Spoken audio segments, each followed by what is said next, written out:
भोला अपनी पत्नी और 2 बच्चों के साथ हरिपुर गांव में रहता था। वो गांव के साहूकार के पास मजदूरी करता था। भोला ने अपनी बहन की शादी के लिए साहूकार से कर्ज लिया था, जिसका भुगतान वो साहूकार को कई वर्षों से कर रहा था। भोला भगवान शंकर की बहुत पूजा करता था। ऐसे ही एक दिन मंदिर में शिवरात्रि का भव्य आयोजन था। वो पत्नी और बच्चों के साथ मंदिर पहुंचा, पर साहूकार भी वहां मौजूद था। मंदिर में दर्शन करने के लिए पुण्य करने पड़ते हैं। तो जैसे कंगाल के पास ऐसा क्या है भगवान शंकर को देने के लिए? बता, कोई दान दक्षिणा या कोई चढ़ावा? भोला उदास मन से पत्नी और बच्चों को लेकर वापस घर की ओर चल पड़ता है। तभी कुछ खाने को दे दो, बड़े जोरों की भूख लगी है। भैया, ये आटे का हलवा है, अगर ये खाओ तो। हाँ, मुझे आटे का हलवा दे दो। भूख में तो प्रसाद और भी स्वादिष्ट लगता है। क्या नाम है तुम्हारा? मेरा नाम शिवा है। मैं काम की तलाश में हूँ। क्या आप मुझे कोई काम दे सकते हो? मैं कुछ भी कर लूंगा। पर मैं तो खुद एक गरीब मजदूर हूँ। गांव के साहूकार के पास मजदूरी करता हूँ। मैं तुम्हें भला क्या काम दूंगा? भैया, मुझे कोई भी काम दे दो। बदले में मुझे पैसे नहीं, बस रहने की जगह दे देना। भोला शिवा की मजबूरी देख हाँ कह देता है। अगले दिन से शिवा वहीं रहने लगता है और घर के काम में मदद करता था। एक दिन भोला अपनी पत्नी माला से बोला, माला, शिवा हमारे लिए इतना सब कुछ क्यों कर रहा है? बच्चों के लिए भी ये इतना दूध, फल, सब्जी सब ले आता है, पर कब तक हम इससे बिना पैसे दिए काम करवाते रहेंगे? तुम एक काम क्यों नहीं करते? साहूकार से कहकर इसे भी अपने साथ काम पर लगवा लो। वहाँ तो इसे काम के बदले पगार मिल जाएगी।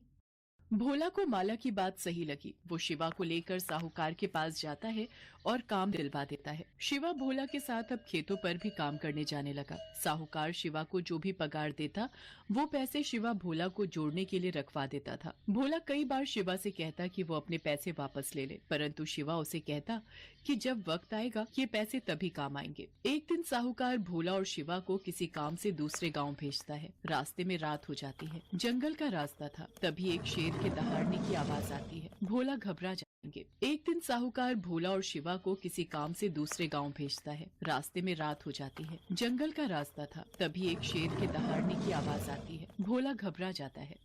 भोला भैया, आप तो भगवान शंकर के परम भक्त हो, तो डर कैसा? और जब भक्त मुसीबत में हो तो भगवान को भी सहायता के लिए आना ही पड़ता है। आप उस पेड़ के ऊपर चढ़कर बैठ जाओ, बाकी सब मैं देख लूंगा। शिवा, मैं तुम्हें अकेला छोड़कर कैसे पेड़ पर चढ़कर बैठ जाऊं? ये भी तो सही बात नहीं है।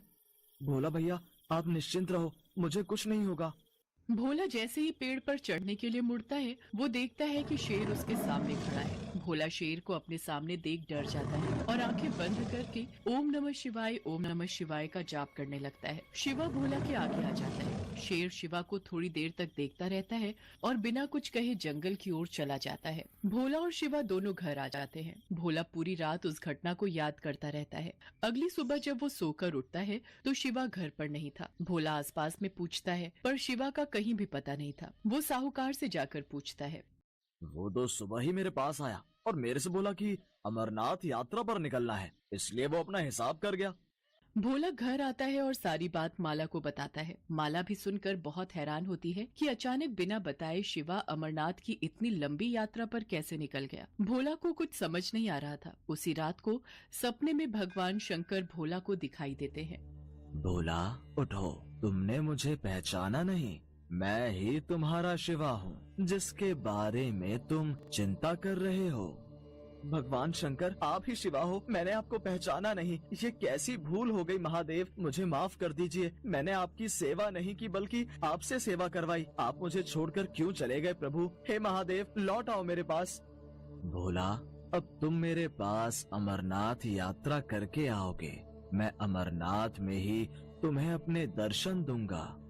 इतना कहकर भगवान भोलेनाथ अंतर्ध्यान हो गए। अगले दिन भोला ने सारी बात माला को बताई, पर भोला इसी चिंता में था कि अमरनाथ की यात्रा के लिए उसके पास पैसे कहाँ से आएंगे। तभी माला उससे बोली, सुनो, आपको याद है ना, शिवा हमारे पास पैसे जोड़ता था। इसका मतलब महादेव ने स्वयं हमारी अमरनाथ यात्रा की व्यवस्था कर दी। आपकी जय हो बाबा बर्फानी।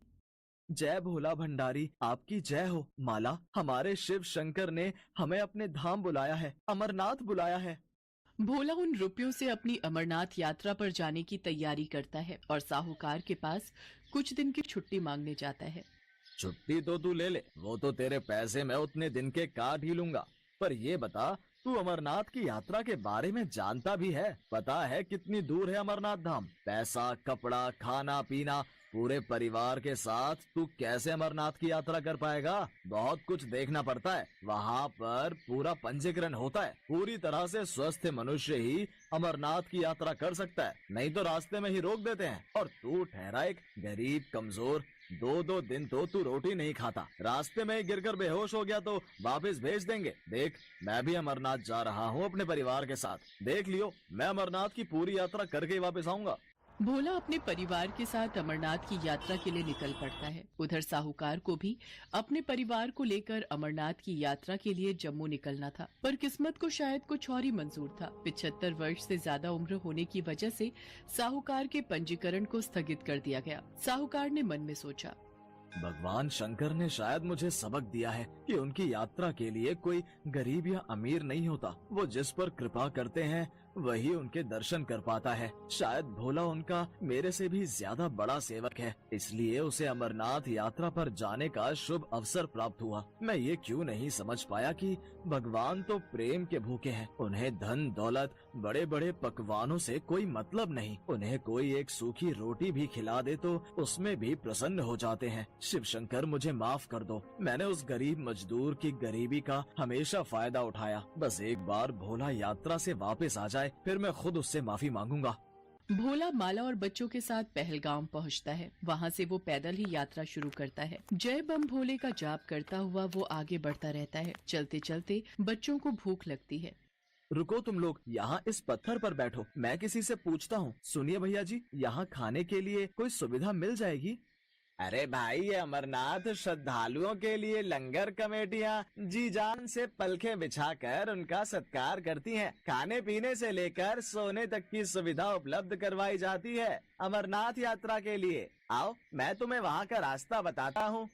भोला ने अपनी यात्रा को भगवान भोलेनाथ के भरोसे शुरू किया था और उसे पता था कि वही उसकी ये यात्रा पूरी करवाएंगे। व्यक्ति भोला को लेकर जब लंगर कमेटी के पास पहुंचता है, भोला ने देखा अमरनाथ यात्रा में लोग जगह जगह खाने पीने और सोने की सुख सुविधाएं दे रहे हैं। अमीर भक्त इस कार्य में दान दक्षिणा देकर अपना योगदान देते हैं।